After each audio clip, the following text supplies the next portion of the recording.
War is a racket. It always has been. It is possibly the oldest, easily the most profitable, surely the most vicious. It is the only one international in scope. It is the only one in which the profits are reckoned in dollars and the losses in lives. A racket is best described, I believe, as something that is not what it seems to the majority of the people. Only a small inside group knows what it's all about. It is conducted for the benefit of the very few at the expense of the very many. Out of war, a few people make huge fortunes. Now, if you think that was said by some modern conspiracy theorist, you'd be wrong.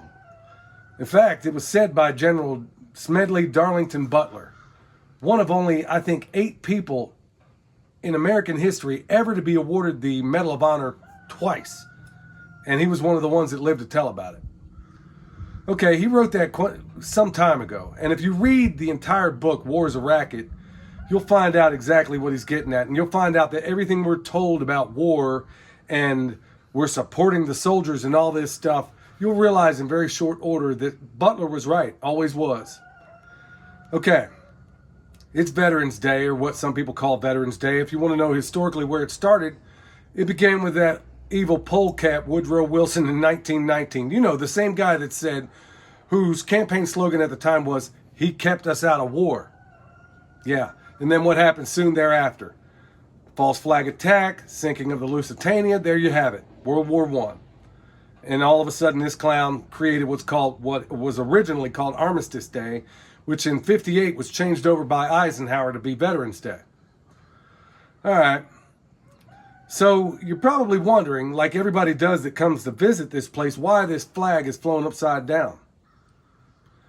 Okay, look around you right now, and this time last year is when it was flipped over to be upside down. Okay, that's a signal of distress. It's not disrespectful. It's nothing like that. It's a signal of distress. You ask me why I do it, and I ask you, do you think our country is in distress right now?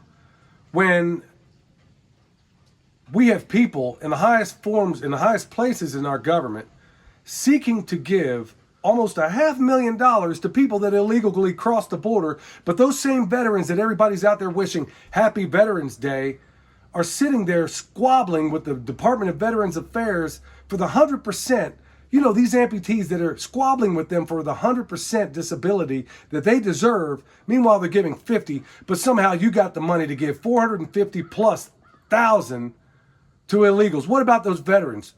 What about the people whose lives some of those illegals have taken? Where's their 450,000?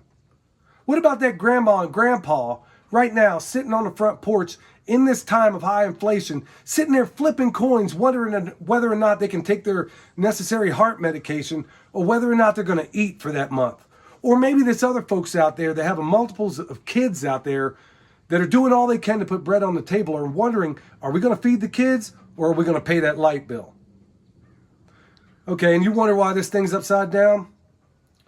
Look, we have somewhere in the neighborhood, last time I looked, nearly a veteran per hour commits suicide every single day in our United States of amnesia. And we're still wondering why this flag is upside down? There are people right now, amputees, as I stated a moment ago, other people that are dealing with chronic mental disorders because of the places they were put in, told that they were fighting for freedom.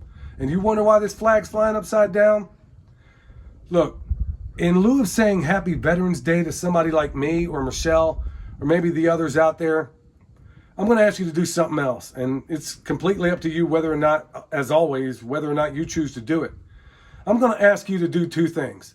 Maybe consider flying your flag upside down because we are in distress. And also I'm going to ask you to say, let's go Brandon. Till next time, this is Billy from Permapastures Farm. We'll see you.